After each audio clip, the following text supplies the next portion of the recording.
yeroo dhuma hundaa yeroo bilbila bannu wanti nu gitee hunda gochuu qabnu maa inni akkuma bilbila bannu jechuudha. Kiroomii keessa gizee gallu jalqaba kiroomii keenya keessa galla akkanatti kiroomii gizee baname kiroomii keessa immoo yookaan ilaallachuu tuqee sadan kana ilaaluun qabna qaba. Tuqee sadan kana jechuun maal jechuudha? Si kana jechuun bakka moobaayilii kompiitaratti gaddaruu jechuudha. Gabaabumatti kompiitaratti gaddarrii irraa ammaa jechuudha. Fakkeenyaaf tuqee sadan kana banna jechuudha. Akkana goone bannee maal goona? Gizee hunda hojiin hojjechuu qabnu maa inni histirii dhufnee ilaalla.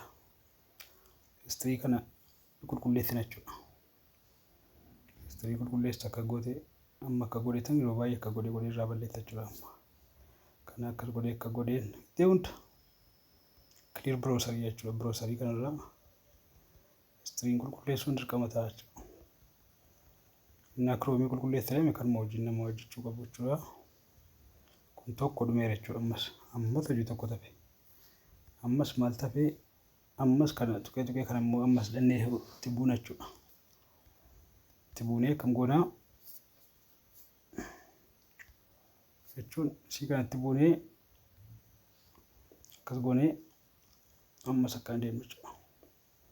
Histiriin kun qulqulloofteetti. Kana fi maayini sitingii dhufna amma immoo gara sitingii dhufna jechuudha. Sitingii kanatti gadhufna jechuudha. Sitingii kana dhufnee maal goonaa sitingii keessa gallee ilaalla akka goona jechuudha. Histirii keessaa dhufneera sitingii keessaa immoo privacy and security kan jedhu immoo galla jechuudha. Sitingii keessaa deekamnu na privacy and security si'attu kana tuqna jechuudha. Si kana dhufnee tuqna jechuudha.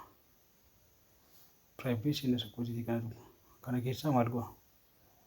Update password jedhamni check goona jechuudha finnes.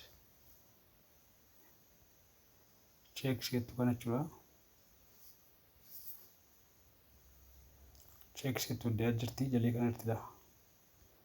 Check si'attu kana tuqna jechuudha. Kun checkii ta'uu qabu jechuudha.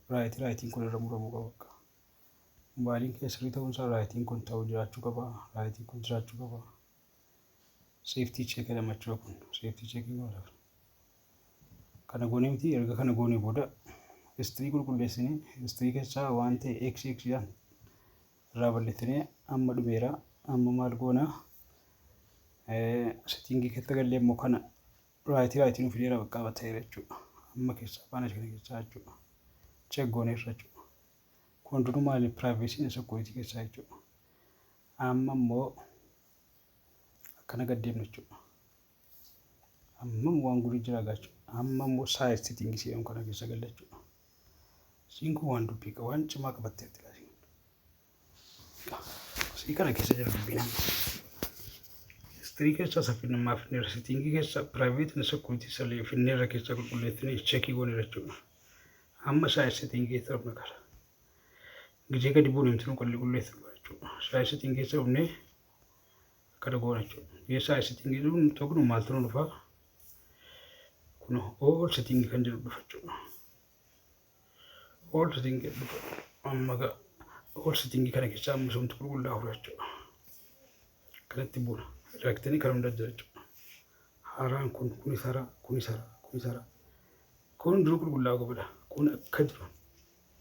Kirii gochuu qabna jechuudha. Kanaaf akka jiru kanarraa size setting keessaa all size keessaa kana qulqulleessuu qabna jechuudha. Kanaaf akkana goone qulqulleessina. Ammas akkas goona.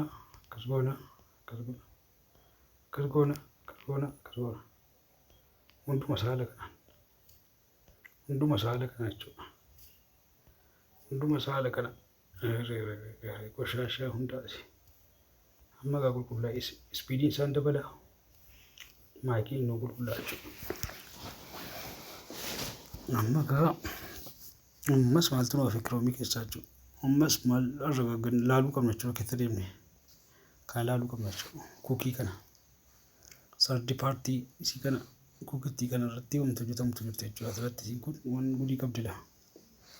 Kuukittiin akkas goonee ilaalla jechuudha. Gizee ilaallu maalirra jira? lammaffaa irra jiraachuu qaba. Bilook sardi paartii koo keessa yoo gara olii ta'e wanti nu rabbashu wanti nu jeequ nutti dhufuu danda'a jechuudha. Kanaaf ishii kana ta'uu qabdi. Kana ta'uu hin qabdudha. Isa kana ta'uu hin qabdu kanas ta'uu hin qabu jechuudha. Isii kana kaa'an jechuudha. Kan ta'uu qabu kamii isa kana jechuudha. Dhiqqoo gara olii dhufuu hin qabu. Gara oliifis waan jiru gara hammi nama jeequ caala. Kanaaf keessaa baana jechuudha. Isii kana godhee keessaa baana. Kun kuukii keessaa jechuudha. Erga intanaa immoo kaameraa keessa magaalaa. Kaameraan okeedha banameera. Isin maayikiraafoonii keessa humna maayikiraafooniis banamee jira.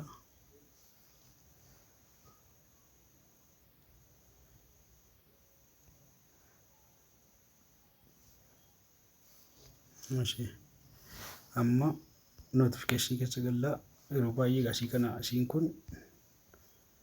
kun akkas ta'uu hin qabdu. Maal gochuu qabna isii kana oonii gochuu qabna bobeessuu qabna jechuudha.